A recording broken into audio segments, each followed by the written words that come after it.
안녕하세요.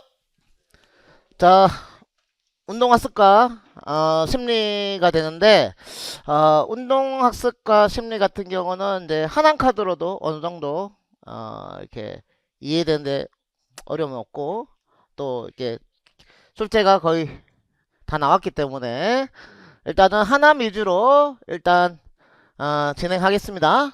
그리고 교재에서 필요한 부분 살펴보도록 하겠습니다. 예. 자, 먼저 운동학습과 심리를 보면은 요거는 안 해놨네? 아닌가? 어? 이거 뭐 달라진 것 같은데?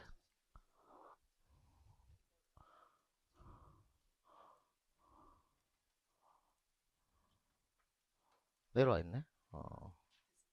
됐어요? 어. 자, 운동 기술의 원리. 우리가 운동학습 되었는데 어떤 원리로 우리가 운동 동작을 컨트롤하는가? 요즘 뭐 AI 로봇 이렇게 만들어져서 이렇게 걔들이 스스로 작동하고 동작을 이제 발현하는데 뭔가 그 AI 로봇에 프로그램을 심었을 거 아니에요. 그러면 그게 어떠한 이제 그 원리를 그 속에다 집어넣냐 이거지. 그럼 사람이라는 어떤 그 동물을 머릿속에 어떠한 체계가 있기 때문에 우리가 이렇게 자연스럽게 대화도 하고 동작도 하고 운동도 하냐 이거죠. 예. 그래서 먼저 운동기술의 원리, 반사이론입니다. 반사이론. 초창기에 19세기 세링턴이 신경학적 측면으로 반사이론을 제안했습니다. 신경학. 기본 가정 반사이론은 환경으로부터 발생하는 물리적인 사건이 운동 행동에 대한 자극으로 작용해서 반사회로를 형성하고, 요 경로가 이제 반사회로죠. 반사회로. 그래서 이러한 반사가 복잡한 행동을 유발한다라고 본다는 거죠. 그래서 뭐 생물 시간에 보면은 뭐 빛을 이게 쫓아가는 동물이 있고 빛을 피하는 동물이 있고 막 그렇게 있어요. 그냥 빛만 비추면 모여들어. 어떤 동물은 빛을 비추니까 도망가. 그런 거죠. 그러니까 그 자극에 대해서 일관된 반응이 있다는 거죠. 자극에 대해서 일관된 반응이 있다는 거죠. 예. 그럼 외부로부터 제시된 자극에서 운동 행동이 생성된다는 이론이고, 그래서 내부에서 오는 게 아니라 조건이 있습니다. 무조건 외부에서 뭔가를 자극을 줘야 된다는 거지. 움직임 결과에 관심을 갖는 행동주의다. 결국은 이게 반응이 이제 결과죠. 반응이. 자극이 반드시 있어야 되고, 이 자극이 오면은 이런 반응, 결과가 만들어진다는 거죠. 그래서 지금 똑같은 수업을 듣죠. 뭔가 학교에서도 운동을 뭐 수업 시간에 수영을 뭐 가르친다. 수영을 많이 가르쳐 봤죠. 똑같이 가르쳤는데 결과가 똑같아요? 아닙니까? 예. 예, 그러니까 다르잖아. 그러니까 이 이론이 한계가 있다는 거지. 이 이론이, 예, 한계가. 그 왜 또, 쫄아.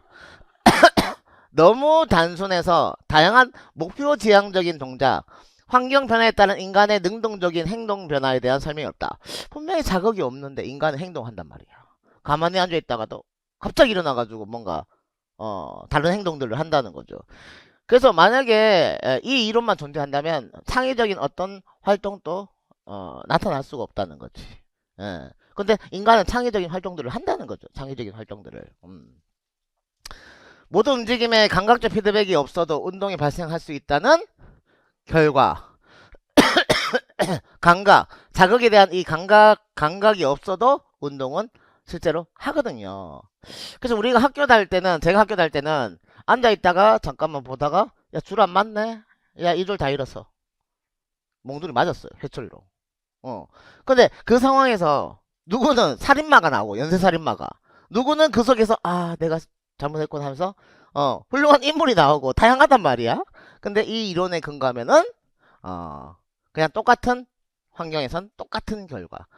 그래서 같은 부모 밑에서는 같은 자식의 어떤 아웃풋이 나와야 되는데, 실제로는 그렇지가 않다. 누굽니까? 세링턴, 스키너, 션다이크. 이런 사람들. 시옷이네. 세스션이네. 와우.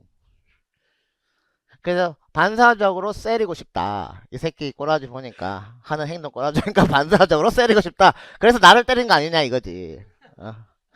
그래서 우리 학원 입구에 제 얼굴 있죠? 예, 이렇게 하면서 세리고 싶다. 그렇게 넘어갑니다.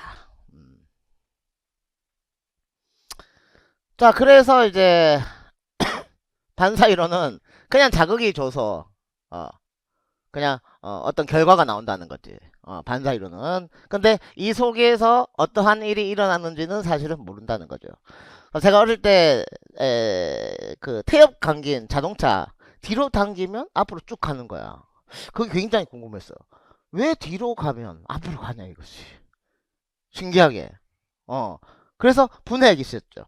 나사 풀어가지고 분해해서 봤더니 안쪽에 용수철 같이 감겨 있더라고. 탄성 에너지. 쭉 뒤로 밀면서 이게 꽉 말리고 그럼 내가 얘한테 탄성 에너지를 축적시켜 준 거죠. 딱 놓으면은 얘가 풀리면서 쭉 앞으로 가더라는 거죠. 그래서 그 이 사이에 어떤 일이 벌어지는가 궁금증이 생긴 거죠. 그래서 이게 보면은 운동 행동이 생성되는 과정을 중시했고 인간이 환경 정보를 능동적으로 활용할 수 있는 존재로 본다. 자극은 같은데 사람마다 이 결과가 달라질 수 있는 이유가 궁금한 거죠. 근데 반사이론은 그냥 자극, 행동 그것들이 연결되어서 어떤 움직임이 발생한다고 했는데 왜 사람마다 다른가? 그래서 과정지향이고 행동주의 마찬가지로 환경적인 정보가 인간의 행동에 직접 영향을 준다는데 동의는 했습니다. 환경 자극은 오긴 오되 이 결과가 사람마다 다른데 그 이유가 궁금한 거죠. 환경 정보. 그래서 반사 이론은 시험에 거의 출제는 안 되는데 어쨌든 반사적 세리고 싶다. 그 다음에 뭐 스키너, 그 다음에 션다이크 이런 사람들인데 중요한 거는 정보 처리 이론이 훨씬 중요합니다. 정보 처리 이론이. 그래서 일단 폐쇄 회로 이론이 있습니다. 정보 처리 이론 안에는 아담스가 제시했어요. 아담스. 그래서 내용은 몰라도 아담스 하면 이론 폐쇄 회로 딱 이렇게 답이 되는 경우가 굉장히 많습니다. 그래서 어떻게 보면은 암기 과목 대부분 학자 이름 이론 내용 전혀는 몰라도 작년에 심리학 그랬어요. 트리플 코드 이론 이런 거 학자 이름만 알면 돼. 내용은 몰라도 돼. 그 이론의 명칭 써라. 그럼 순식간에 풀어버리는 거죠. 문제를. 그래서 중요한 게 공부는 시험에 합격하기 위해서 하는 거기 때문에 여러분들은 반사적으로 이 아담스라는 사람이 나왔을 때 이 이론의 명칭이 떠올라야 된다. 아무리 내가 이걸 잘 이해해도 이 이론이 빠르게 떠오르지 않으면 시험장에서는 그냥 좆되는 겁니다. 아시겠죠? 그래서 개념, 기억체계에서 저장되어 있는 동작에 대한 어떤 머릿속에 그 기준이 있다는 거지. 기준, 참조 증거와 실제 동작 간의 오류에 대한 뭐? 피드백. 그래서 폐쇄 회로니까 피읍이구나. 그리고 피드백을 받구나. 어떤 기준이 있다. 머릿속에 우리가 운동을 하면 내가 본능적으로 느낌으로 이거 아닌데 하는 느낌이 있어요. 농구 슛 딱 했을 때 이게 날아가기도 전에 내가 이거 아닌데 하는 느낌이 있을 것 같은데 그런 게 있다는 거죠. 그래서 정보를 활용해서 운동 행동이 뭐한다? 조절된다. 그래서 기억에 저장되어 있는 어떤 기준이 있는데 내가 뭔가를 했어. 그럼 그 행위가 이게 기준으로부터 어떻게 벗어났구나 아니면 기준에 부합되구나 이렇게 계속 피드백을 받으면서 점점 이 기억 체계가 만들어진다는 거죠. 그래서 AI도 계속 시뮬레이션 계속 돌려가지고 계속 돌려가지고 결국은 이제 어떤 체계가 잡아지지 않나요? 학습시켜가지고 맞죠? 그리고 복습할 때도 이거 외웠다고 생각하는데 기억이 안 나. 그러면 뭔가 내가 뭐가 문제가 있지 하고 또 다시 고민하고 다시 기억해보고 계속 어떤 참조 증거와 뭐 피드백을 계속 받으면서 내가 계속 학습해 나가지 않나요? 그렇죠? 한 개. 피드백 정보가 없어도 인간의 운동은 정상적으로 발생하는 결과를 설명하지 못한다. 운동을 시작하자마자 바로 정확하게 뭔가 되는 날이 있어. 골프를 딱 했는데 바로 홀인원 들어간 날. 뭔가 이런 것들은 설명이 안 된다. 피드백이 반드시 존재해야 된다라고 생각하는데 빠른 운동은 설명하지 못한다. 피드백 없이 그냥 어떤 스윙을 바로 한다는 거지. 바로.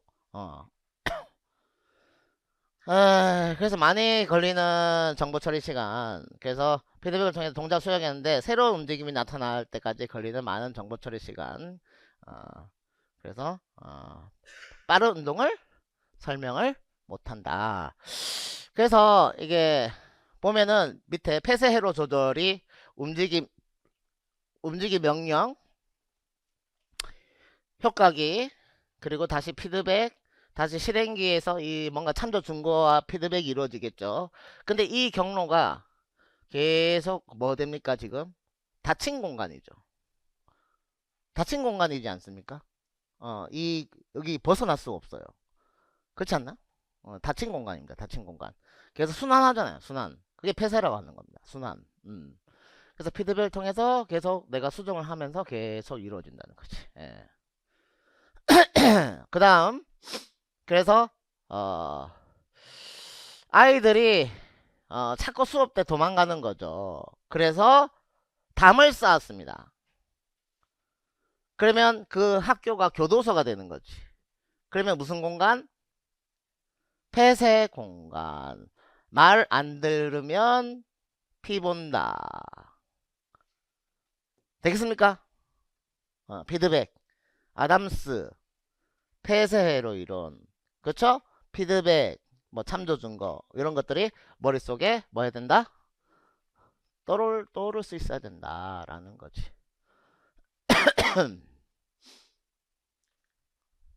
근데 뭔가 이상이 있지 않나?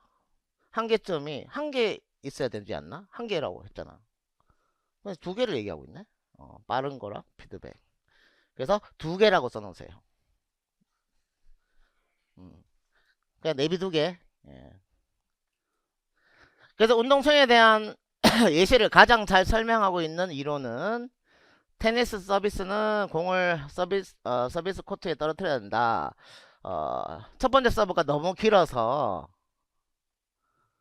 폴트가 된 것을 본 후에 시각 및 감각적 피드백을 이용해서 두 번째 서비스에서 코트를 이탈하지 않도록 한다. 그래서 두 번째는 조금 파워를 좀 줄이지 않나요? 첫 번째 좀 세게 해보고 어? 벗어났어. 그러면 살짝 힘 빼가지고 안정적으로 가죠. 그렇습니다.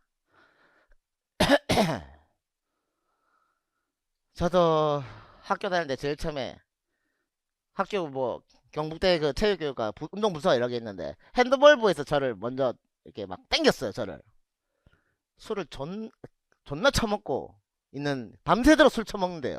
거기가 절대 안 놔줍니다. 그래서 신입생 오틴가 이렇게 했는데 그때 선배들 다 전날까지 밤새서 술 먹고 온 거예요. 그 자리에서. 그래서 혀가 막 돌아가면서 우리 클럽으로 와 하면서 막 이렇게 난 저기는 절대 아니다. 머릿속으로.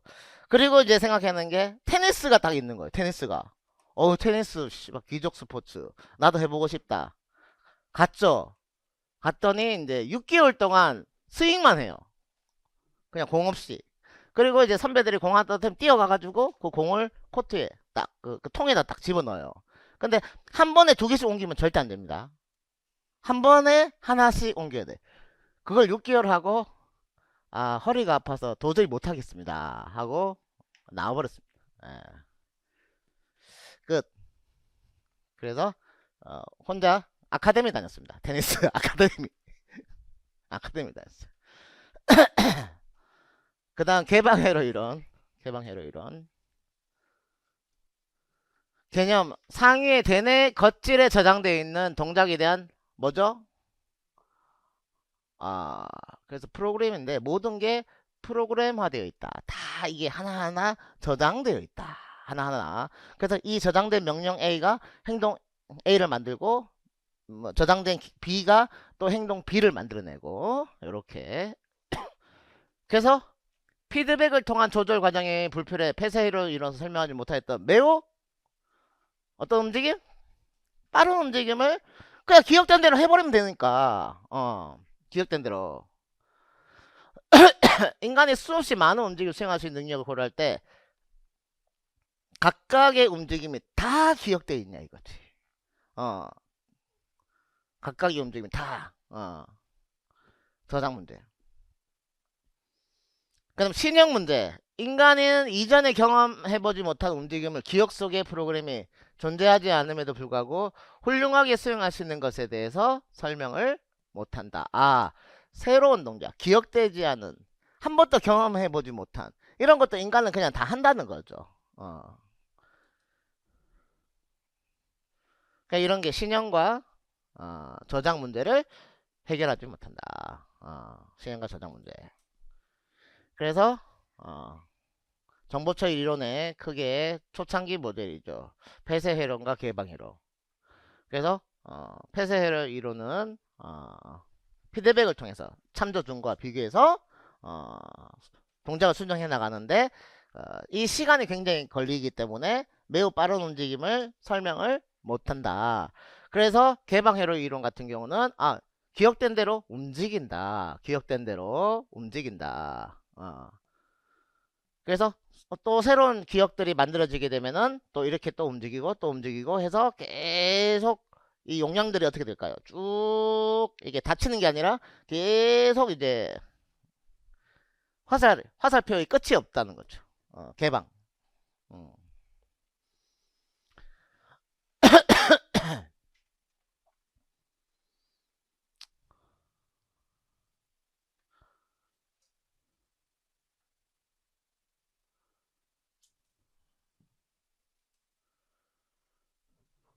자, 그래서 두 가지 각각이 가지고 있는 장점과 각각이 가지고 있는 한계점, 이 있기 때문에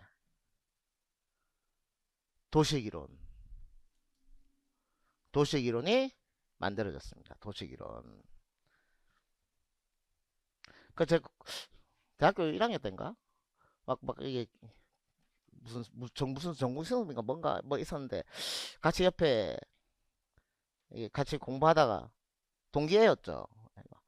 아니 결국은 마지막에 이 이론을 만들어내면 되는데 왜 앞에 이론들이 있냐 이거지. 그래서 내가 아니 앞에 이론이 있었기 때문에 다음 문제점을 찾아서 다음 이론이 만들어지고 그래서 발전하는 거다. 씨발 핸드폰이 뭐 아이폰 지금 몇이에요? 에? 16? 16이나 됐어요 지금? 와, 씨. 2003년도가 언젠가 뭐 와이파이로 핸드폰이 된대요. 와이파이로 핸드폰이 작동한대. 그게 몇 년도였더라? 2010년도 정도 되는 것 같은데. 그런 게 있냐고 하면서 했던 게 엊그제 같은데 벌써.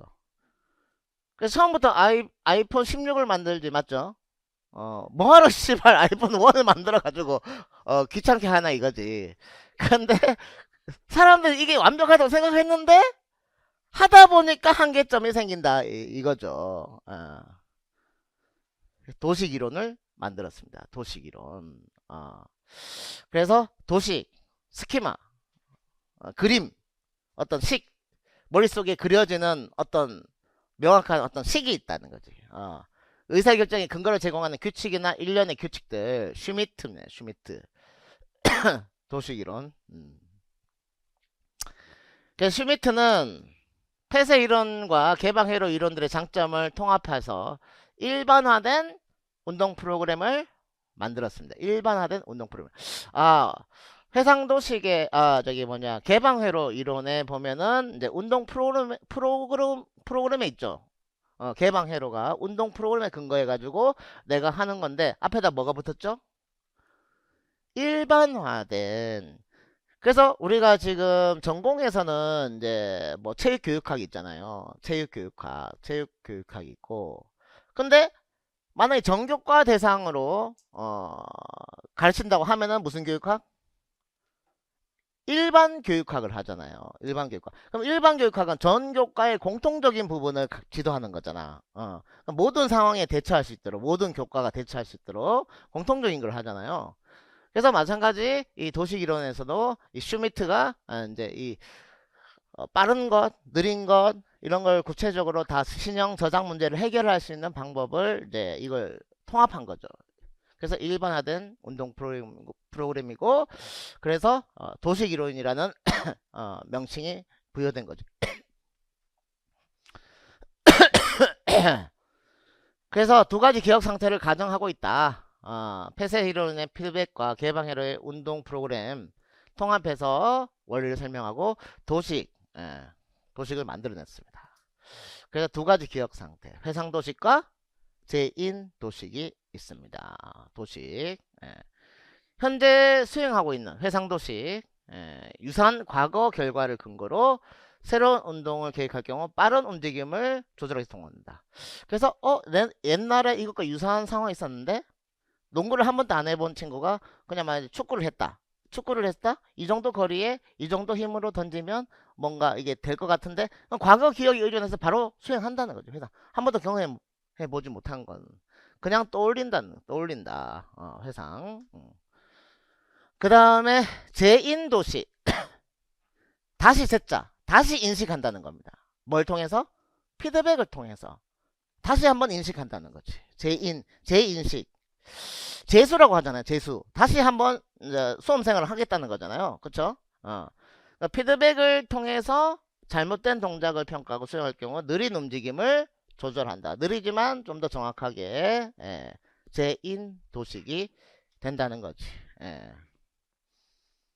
슈미트. 그래서 일단은 슈미트니까 그 야구에 보면 미트 포수가 잡는 게 미트거든요. 이게 포수가 잡는 게 슉하고 미트에 들어온다 해서 슈미트. 이룸프 도시 뭐라고 했는지 기억이 안 나네. 씨발. 나중에 기억해야 될 것 같아. 그래서 두 가지가 있습니다. 회상 도식하고 재인 도식인데 이걸 연결해서 외워야 됩니다. 회계하면 운빨 온다. 뭐라고요? 회계하면 운빨 온다. 회가 뭡니까? 회상 도식이고 개는 개방 운동이거든요. 그리고 우는 운동 프로그램 그리고 빠른 움직임을 설명합니다. 그냥 그대로 떠올리면 되니까 회계하면 운빨 온다. 그 다음에 재패한다. 재패피. 재패에서 피 본다. 그래서 제가 이제 민트 한 대 맞고 피 봤다는 거지. 제가 패해가지고 피 본다. 제가 패해서 피 본다. 재패피. 한 대 맞았으니까 느리겠죠? 재패피는 그렇게. 재인도식 폐쇄회로 그 다음에 피드백 느린 동작 재패피는 그래서 패해가지고 피 보고 회계해서 회계했더니 운빨 와가지고 다음에 이긴다 뭐 그런 스토리. 슈미트 미팅 도식 미트에 씨발 갑자기 생각이 안 나지. 다음 넘어가겠습니다.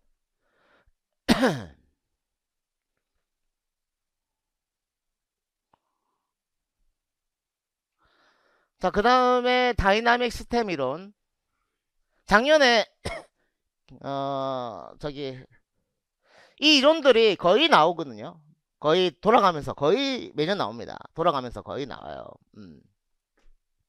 다이나믹 시스템 이론 해서 동적인, 역동적인, 활발한 뭐 이런 뜻이 되는데 동력학, 역학. 운동하수 제어가 어떻게 사람이 컨트롤되는가를 이제 연구를 할 때 뭔가 체육의 학문적 기반이 있어야 이거 원리를 밝혀내거든요. 근데 처음에 체육학 이론이 없었고 그 다음에 다이나믹 시스템에서는 이제 물리학 이론을 끌고 온 거지. 물리학 이론을. 그래서 번사이는 신체 역학적 특성과 그 다음에 신체에 작용하는 무슨 힘? 내외적인 힘을 고려했다. 그래서 생체 역학 약간 생각하면 되겠죠. 이게 자유물체도처럼 신체 역학적인 특성, 지렛대, 관절 있고요. 그 다음에 내외적인 힘 해서 내적인 토크, 그 다음 외적인 뭐 지면 발력, 중력 뭐 이런 거 내외적인 힘 고려해서 운동 체계를 설명한다. 그래서 학자 번스타인 있고 누가 있어요? 뉴엘이 있습니다. 번스타인과 뉴엘. 그래서 일단 번스타인은 맥락 조건 가변성하고 운동 등가 개념을 설명을 했습니다. 맥락 조건 가변성과 운동 등가. 맥락 조건 가변성은 맥락은 비슷해요. 동일한 근육. 맥락은 비슷해요. 근데 가변 결과가 달라요. 가변. 변화가 가능하다. 다양하다. 같은 근육으로 슈팅 계속 하면 계속 같은 지점 떨어지나요? 매번 다르죠. 골프 그러면 매번 홀인원 하게? 결과가 달라. 같은 근육을 사용하는데 결과가 달라질 수가 있다. 그게 맥락 조건 가변성이라는 거지. 그래서 힘과 시간, 충격량을 어떻게 주냐에 따라서 미세하게 그 운동량 변화가 생깁니다. 속도 변화가 생겨서 거리가 다 달라져요. 맥락 조건 가변성. 그 다음에 운동 등가 결과가 같다라는 거지. 등가라는 게 운동할 때 결과 같다. 근데 다른 근육을 사용해도 헤딩을 할 때 헤딩은 머리로 골 넣고요. 그 다음에 발로 차서 넣을 수도 있고 심판 속여가지고 손으로 이렇게 밀쳐서 넣을 수도 있고 근데 꼬리는 똑같아. 그죠? 농구도 뭐 덩크 할 수도 있고 그 다음에 뭐 손으로 넣을 수도 있고 뭐 레이업슛 할 수도 있고 다른 근육 사용해서 같은 결과. 그래서 여기서 헷갈리는 건 씨발 결과가 같은 게 뭐였지? 결과가 다른 게 뭐였지? 헷갈릴 수 있습니다. 그래서 등가는 결과 같다. 그 뒤에 내용이 결과 같다. 이건 다르다. 이게 결과입니다. 약간 수단과 결과 이런 느낌이거든요. 수단과 결과. 그렇습니다. 그래서 번스타인 했을 때 뭐를 기억해라? 맥락 조건 가변성과 운동 등가. 그래서 이게 운동을 좋아하는 친구들, 요 노량진에서 운동 좋아하는 친구들 오늘 등 한번 갈까? 에? 운동 등 한번 갈까? 등 한번 갔다가 어디 가요? 맥도날드 가가지고 또 저녁 해결하고, 에? 그렇죠? 가서 마음에 드는 사람이 있어요. 그럼 뭐예요? 번따예요, 번따. 맨날 그러더라고. 오늘 씨발 뭐 저기 뭐냐 헬스장 걔 봤냐고.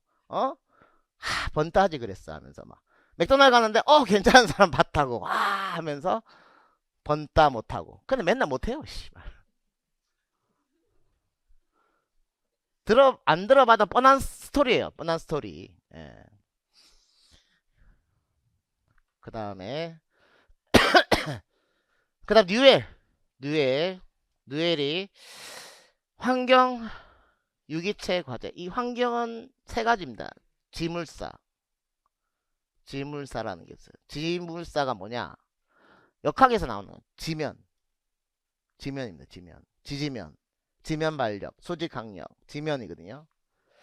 그 다음에 물체, 뭐 공이라든지, 그 다음 사람을 뜻하는 거죠.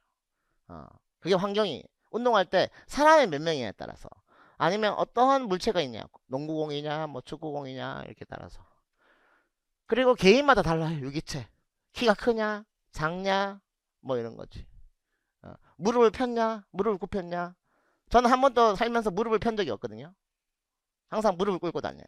제가 펴면은 2m 10대거든요. 사람들이 목 아플까봐. 그 다음 과제는 이제 뭐 종목마다 달라지는 거지. 뭐 수행해야 될 과제가 상황이. 그래서 뉴엘 했을 때 두 가지 원리가 있습니다. 두 가지 원리. 무슨 원리? 자기 조직의 원리. 그 다음에 비선형성의 원리. 뉴엘이 얘기했습니다. 이 세 가지의 상호작용 속에서 두 가지 원리에 근거해서 인간의 어떤 운동이 생성되고 변화된다. 생성되고 변화된다. 어떻게 생성돼요? 자기조직으로. 세 가지 제한 요소의 상호작용 결과가 부합될 때 저절로 발생한다. 우연히 많습니다. 축구 리프팅 하다 보면 저절로 상황이 맞아 떨어지면 저절로 어느 순간 깨닫고 된다는 거지. 맞아요? 그래서 해라는 거죠. 그래서 수영도 그 수영장 다 먹을 정도로 연습하면 수영 되죠? 에? 되잖아. 그러니까 연습이 중요하다는 거지. 공부도 내가 계속 노력해서 시간이 축적되어야 그게 어느 순간 와닿는다는 거지. 투자를 해야 돼. 자기 조직.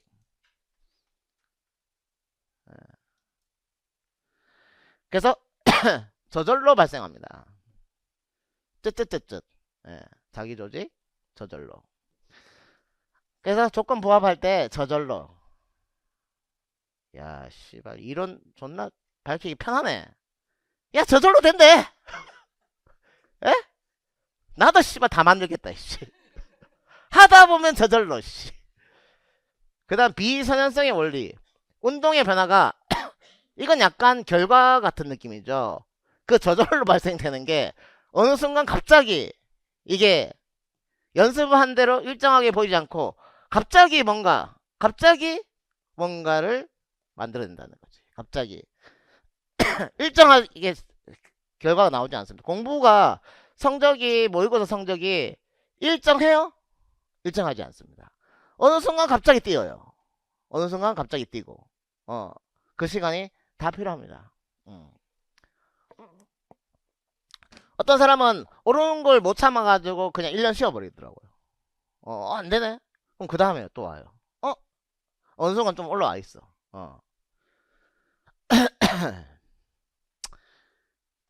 그래서 뉴엘. 그래서 뉴엘을 그냥 뉴욕이라 생각하세요. 뉴욕 가려면 뭐가 있어야 돼요? 비자가 있어야 되잖아. 비자.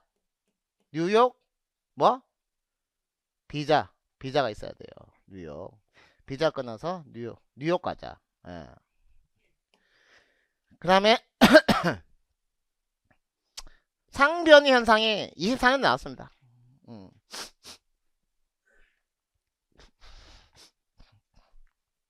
제가 이거 자료 만든 지 3년 차야 되는데 딱 답이 될 거를 빼놨잖아요. 보기 편하게. 상변의 현상. 인간 운동은 제한 요소 상호작용에서 이게 제한 요소거든요. 제한한다. 우리의 행동을 제한하는 게 뭔지 아세요? 사람의 행동을 제한하는 거.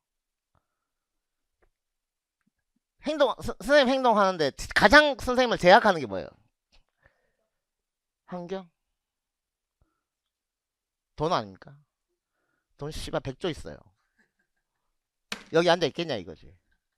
학교 씨발 한 100개 세워버리지. 안 그래? 대한민국을 씨발 그냥 한 경기도를 그냥 다 학교를 지어버리지. 그렇잖아요.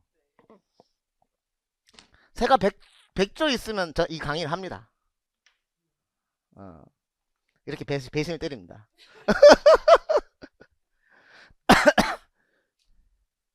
그래서 우리를 제약하는, 그러니까 운동을 제약하는 요소들이 있다는 거지. 그러니까 이런 것들이 요런 게 달라지게 되면은 내 운동이 바뀐다는 거죠.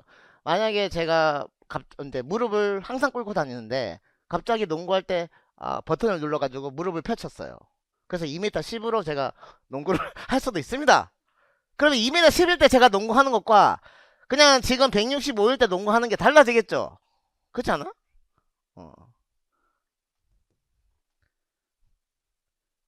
그 다음에 그래서 상호작용에서 이러한 요소의 변화에 따라서 새로운 조건에 부합하는 갑작스럽게 전환되는 게 뭐다? 상변이다. 그냥 나타나는 결과를 그냥 해석하는 것 같아. 그 내용을 뜯어보면 아무것도 별로 없어. 씨발 저절로 만들어지고 그냥 갑자기 변하고 상변이 눈에 보이는 상이 갑자기 변화가 일어난다는 거지. 눈에 보이는 이미지가 변화가 일어난다는 거지. 상변이. 예. 그래서 비선현상의 원리와 관련이 있죠. 인간의 운동의 생성과 변화는 운동 프로그램 같은 기억 표상 구조를 필요로 하지 않고 정보 처리로서는 뭐 회상도식, 제인도식 이런 기억 체계가 변화가 일어나면서 어, 된다고 했는데 그냥 이 원리. 아니 그러면 진짜 이 원리는 우리 머릿속에 어떻게 저장돼 있는? 뭔가 이것도 저장되는 거 아니야? 이 원리도? 아 씨발 거.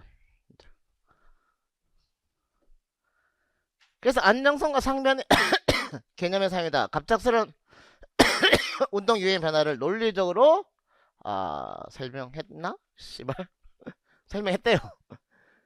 그리고 환경의 중요성을 좀 더 강조했습니다. 제한 요소로서 하나의 그 환경을 아주 중요하게 생각했고, 단지 인간의 운동이 일어나는 장소로 존재하는 것이 아니라 인간 운동은 매우 중요한 정보원으로 작용한다. 환경에 따라서 매우 지지면이 달라지거나, 그래서 뭐 테니스에서도 뭐 클레이 코트, 뭐 하드 코트 뭐 다르잖아요.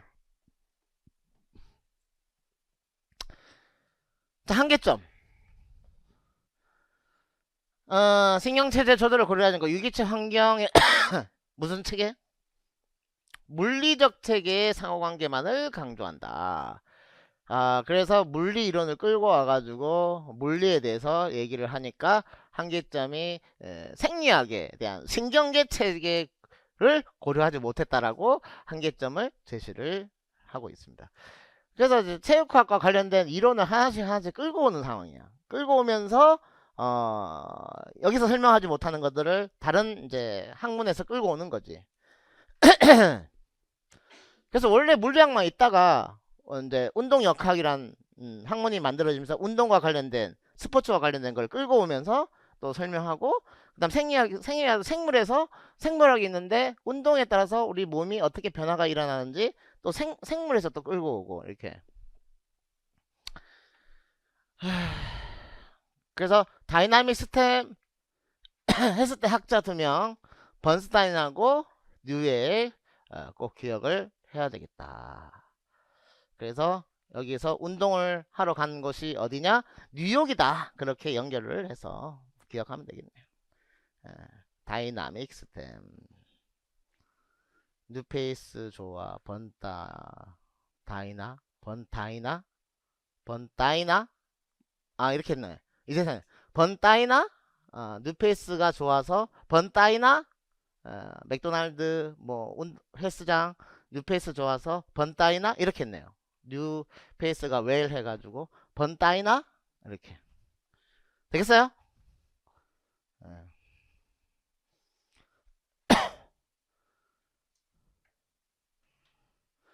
전 살면서 딱 한 번 번따 당했습니다. 딱 한 번 진짜 그때 군대에서 딱 헬스 해가지고 몸 딱 만든 상태에서 미용실 딱 앉았는데 갑자기 그 자르시는 분이 그때 한참 제 가슴 근육이 한참 살아 있었거든요. 그래가지고 시간 되냐고 이렇게 물어본. 그내 평생 마지막이었다. 그래서 헬스를 다시 해야 되나 이런 생각을 했어요. 생태학 생태학 작년에 나왔다. 작년에 나왔다. 환경에 대한 측면을 보다 더 강조하고 있습니다. 환경에 대한 매우 중요. 지각과 운동의 동작. 환경을 지각해서 우리가 만약에 시력을 잃어요. 시력을 이러면 우리가 할 수 있는 운동이 제한이 많이 걸리죠. 유튜브 영상 봤는데 배드민턴 한쪽 다리에 로봇 같은 어떤 이게 하태가 없더라고요. 하태 무릎 밑으로 하태 발. 근데 그걸 딱 끼워가지고 엄청 열심히 잘 치시더라고. 시력이 있으니까 그게 되더라고요. 근데 시력이 없으면 이게 굉장히 어려울 거라고 생각해요. 배드민턴은 지각과 동작의 관계를 강조한 것. 환경 정보는 그 자체 의미가 있기 때문에 어떠한 인지 과정을 거치지 않고도 동작을 일으킬 수 있다라는 거죠. 환경 정보는. 그래서 환경을 잘 지각해서 거기에 적합한 동작을 만들어내야 되거든요. 그럼 이게 스키 활강? 스키 활강만 이 시시각각 어떤 이 지금 굴곡이나 코스나 이런 게 계속 변하잖아요. 그러면 그 상황에 맞게 계속 내 동작을 바꿔줘야 되잖아. 그쵸? 뭐 웨이크보드라든지 뭐 그런 것도 계속 이 물살과 이 느낌에 따라서 막 파도 타기? 그 뭐지? 그 뭐라 서핑이라 하나? 와 그거 씨발 파도가 막 위로 쏟아지는데 그게 가능한가 그게? 균형한가? 그런 거. 그래서 깁스는 유용한 정보를 탐색하는 과정을 지각이라 하고 그 과정 속에서 정보가 1차적으로 어떤 행동을 유용성을 제시한다. 그 환경에 적합한 내 행동의 유용성. 깁슨. 생태학. 기브스 뭐 했었는데 기브스 뒤에 나올 거예요 아마 또 기브스 해가지고 생태. 그래서 생리학 시각까지 시지각 나중에 뭐 타우 이런 게 나오는데 일단 생리학의 신경학 시신경 신경의 시신경 타우 접촉 시간 정보 이런 것들이 굉장히 중요하다. 그렇게 얘기를 하고 있습니다. 그리고 정보 처리 이론과 운동 수행에 대한 내용. 일단 인간의 정보 처리 모형은 이제 세 단계로 정보 처리. 그래서 이 정보를 어떻게 처리하는가 컴퓨터를 이렇게 하게 어떤 프로그램을 짜가지고 뭔가 엔터를 딱 치면은 바로 실행된 게 아니라 로딩이라는 게 걸려요. 시간이 걸린다. 막 이렇게 제가 교재 작업하고 저장 버튼 딱 누르면 바로 저장되는 게 아니라 로딩이 걸립니다. 로딩. 그러니까 그게 이제 정보를 처리하는 시간이죠. 산업도 마찬가지. 어떤 환경 자극에 보면은 상황에 따라서 이 반응 시간 달라요. 가령 이제 뭐 체조 같은 경우는 핸드 스프링 2회 연속하고 뭐 옆돌기 한 후에 뒤공중 돌기 해라고 하면은 딱 시작했을 때 바로 시작을 못 한다는 거지. 골프도 저기 뭐 홀에다가 딱 넣어야 되는데 메타 만에 뭐 넣어야 되는데 바로 시작 못 한다는 거지. 그럼 정보를 처리할 바람, 지형, 거리 이런 거 다 고려해 가지고 시작할 수 있다는 거죠. 그래서 뭔가 딱 똑같은 환경이라도 이 사람마다 이게 정보를 처리하는 시간이 다 다르다는 거지. 그러면 어떤 요인이 이 시간을 소요시키게 만드냐. 그래서 먼저 이제 일단은 정보 처리를 일단 반응 시간을 통해서 일단은 측정을 해요. 이게 정보 처리가 많이 필요하다, 적게 필요하다, 시간을 통해서. 그 다음에 주의와 기억이 영향을 줍니다. 처리를 하는데 내가 그 순간 얼마나 집중하느냐. 시험도 그 시험 푸는 상황에서 내가 얼마나 주의를 집중하느냐에 따라서 이 결과가 달라집니다. 그래서 절대 시험 보기 전날이나 시험날 당일날 공부를 하면 된다 안 된다? 안 됩니다. 근데 막 새벽에 일어나가지고 한 번도 새벽에 일어난 적 없다가 갑자기 막 교육학을 꺼내가지고 미친 듯이 교육학을 막 5시 6시 막 하다가 또 시험장 가가지고 교육학 풀고 그 다음에 또 갑자기 책을 꺼내가지고 쉬지도 않고 전공 막 외우고 있어. 하남치로 꺼내가지고 막 외우다가 또 시험 문제 딱 풀고 그렇게 해버리면은 이 지쳐가지고 주의를 못 줍니다. 그래서 문제 푸는 속도가 엄청 느려져요.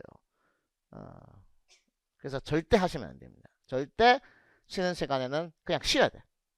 아무것도 하지 말고 그냥 쉬어야 돼. 그래서 주의에 따라서 영향을 줍니다. 그래서 주의에 따라서 자극이 단기 감각 기억으로 들어와요. 병렬적으로 세 손가락으로 들어옵니다. 나중에 스트롭 효과라고 하는데 이게 병렬적으로 이게 정보가 들어오고 그 다음에 지각을 해요. 감각 지각. 이게 이런 정보가 들어오는구나. 그 다음에 그럼 내가 어떻게 선택을 해야 되겠지. 그리고 실행 이 근육으로 효과기로 전달을 하는 이 경로가 일어나요. 그리고 반응이 나타납니다. 그래서 여기서부터 자극이 이루어지고 이 과정 동안에 시간이 소요된다는 거지. 시간이. 그래서 선택할 때는 개인의 경험에 따라서 이 지각을 파악하는 게 달라요. 경험자는요, 배드민턴 할 때 제일 먼저 확인되는 게, 숙련된 사람은 저 자세 하나를 보고 바로 이게 어떤 코스로 날라올지 예측이 가능합니다. 경험자는. 그리고 어디를 어떻게 봐야 될지를 빨리 아는데, 초보자들은 몰라, 그냥. 날아오는 거 보고 이제 판단을 하는 거죠. 그러니까 다르죠. 어. 그래서 이게 유경험자는 이제 여기서부터 달라지는 거지. 감각 지각부터. 음. 그래서 보면은 감각 지각. 정보를 받아들여 그 정보의 내용을 분석해서 의미를 부여하는데, 아, 자극이 얼마나 명확하고 강도가 어떻냐서. 특히 만약에 땀을 흘려가지고 안경이 뿌예. 빛이 반사돼가지고 잘 안 보여. 그러면은 이 지금 어떤 감각이 들어오는지를 빨리 판단을 못 내립니다. 그리고 소리가 중요한데, 뭐 출발 신호 땅 하면은 출발해야 되는데 내가 귀가 이제 이면이 있어. 그러면은 그 소리가 나는지를 파악 못하면은 반응을 빨리 못하는 거지. 그래서 자기 강도, 명확성에 따라서 달라진다. 아, 그렇죠. 음. 그래서 엄청나게 막 뭐 10만 관중이 막 있는 상태에서 막 이렇게 하는 상태에서 뭐 이게 감독이 뭔가 소리 질러도 잘 못 들은다는 거죠. 탐지와 유형에 대한 인식, 환경에 대한 탐지가 이루어지고 그 다음에 그게 어떠한 유형으로 되는지 파악. 그래서 자극을 받았을 때 특정한 유형, 얼굴 스포츠 상황에서 나타나는 상대팀의 수비 형태 등을 추출한다. 아, 요거 이런 전술이구나. 유경험자는 빨리 파악해요. 아, 이게 무슨 뭐 3호이구나. 뭐 감각지가. 그 다음에 연구. 윌리엄스와 데이비드 연구. 어. 그래서 경험 많은 선수는 축구를 할 때 1대1 상황에서 공격자의 고관절을 본다는데? 1대1이면? 3대1 상황이면 볼 가지 않는 선수를 본다는데? 맞아요? 1대1이면 공격자의 고관절을 봐요? 발을 보시고, 발의 방향을 보고, 공보다는, 발의 방향. 3대3 상이면, 공을 보고, 공 가지고 있는 사람 봐요? 그러면, 전체적인 이 세 명의 위치를 보는 거야. 그래서 이게, 경험 많은 선수와 경험 적은 사람은 조금 다르네요. 결론. 경험이 많은 선수는 각 상황에서 과제로부터 추출되는 특별한 지식 정보를 조직하는 무슨 능력? 지각 능력. 그러니까 유형에 대한 어떤 파악들. 어, 이게 감각 지각 단계. 감각 지각. 어, 감각 지각. 이게 감각 지각 단계와 관련이 있다는 거지. 음, 경험에 따라 달라.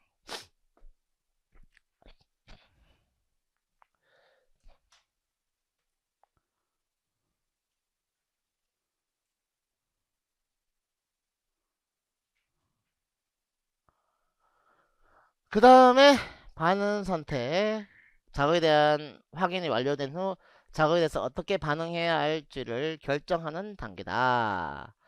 감각지각 단계에서 제공되는 많은 정보를 활용해서 반응을 결정한 단계고 실제로 의사결정과 직접적인 관련이 있다. 그래서 자극과 반응의 적합성. 이런 자극이 왔어? 그럼 이런 반응을 해야 돼. 뭐 배드민턴 치면 콕이 높게 떴어? 그러면 스매싱을 해야 돼. 근데 떴어? 스매싱을 별로 해본 적이 없어. 그럼 어떻게 해야 될지를 내가 이게 연결이 안 돼 있다는 거지. 근데 숙련자는 연결이 잘 되죠. 적합하게. 이런 때는 스매싱. 이럴 때 뭐 해야 되지? 생각이 안 나면 적합성이 안 나는 거지. 이때는 뭘 해야 되지? 내가 어떤 동작을 해야 되지? 어. 윌리엄스와 데이비드 연구했을 때 떠오르는 게 뭐지? 적합성이 없으면은 이게 뭐지? 생각이 안 나는 거. 윌리엄스와 데이비드 연구는 무슨 단계? 감각지각 단계. 이게 자동으로 연결돼야 돼요. 윌데이. 좋은 날이잖아. 감이 좋은 거잖아. 윌, 데이비드, 윌데이, 데이, 윌데이. 할 수 있다는. 할 수 있다. 윌데이.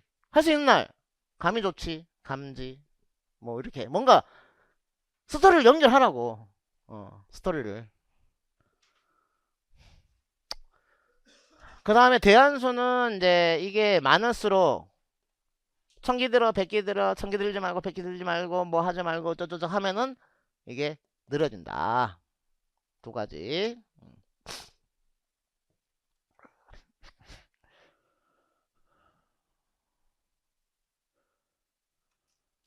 그게 반응 선택. 그 다음 반응 실행 단계는요, 실제로 움직임을 생성하기 위해서 운동 체계를 조직하는 단계. 그래서 동작을 계획해서 근육에 전달하고 근육이 움직임. 약간 체성 운동 신경 쪽으로 쭉 전달하는 그 과정까지 얘기하는 것 같아요. 그래서 헨리 로저스 연구가 있습니다. 과제의 복잡성과 반응 실행에서 처리 속도에 대한 연구. 복잡하다는 건 움직임 요소 수가 많고 정확성이 많이 요구되고 동작 시간이 어떤 제한이 걸리거나 이런 것들이 조건이 달리면은 과제가 복잡한 거예요.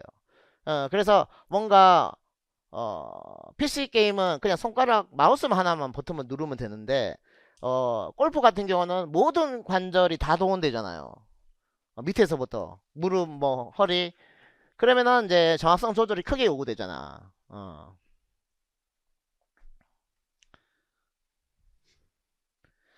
그래서 운동 과제 조건 했을 때 손가락 들어올리기, 들어올리는 공잡기, 들어올리는 두 개의 공치기 했을 때 어떤 자극이 왔을 때 무조건 이걸 해야 되는 건 정해진 거야. 그래서 반응 선택에 대한 그 시간은 필요 없어. 그냥 이 어떤 자극이 오면 땅 하면 그냥 이거 하면 돼. 근데 그 과제가 복잡할수록 바로 못해요. 물구나무 서기 같은 경우에. 물구나무 이제 시작하면 내가 순서가 된 물건선을 하면 돼. 하면 되는데 이게 지금 물건선 할 때 균형도 잡아야 되지 뭐도 해야 되니까 바로 이게 시작하기가 어렵다는 거지. 그래서 반응 실행과 관련 있다. 되겠습니까? 선택의 문제가 아니야. 자극이 왔을 때 이거 하면 돼 그냥. 어. 근데 자극이 왔을 때 뭘 해야 될지 아직 몰라. 그러면 뭐야? 적합성. 적합성이 약한 겁니다. 자극이 왔을 때 뭘 해야 될지를 아직 몰라. 적합성. 응. 윌리엄 데이비드 연구 했을 때 뭔지를 바로 안 떠올려. 그러면 적합성이 문제가 있다. 헨리 로저스 연구 무엇과 관련된 연구다? 반응 실행 단계와 관련된 거다. 과제가 복잡해요. 반응 선택이 아닙니다. 그래서 매칠러의 목표에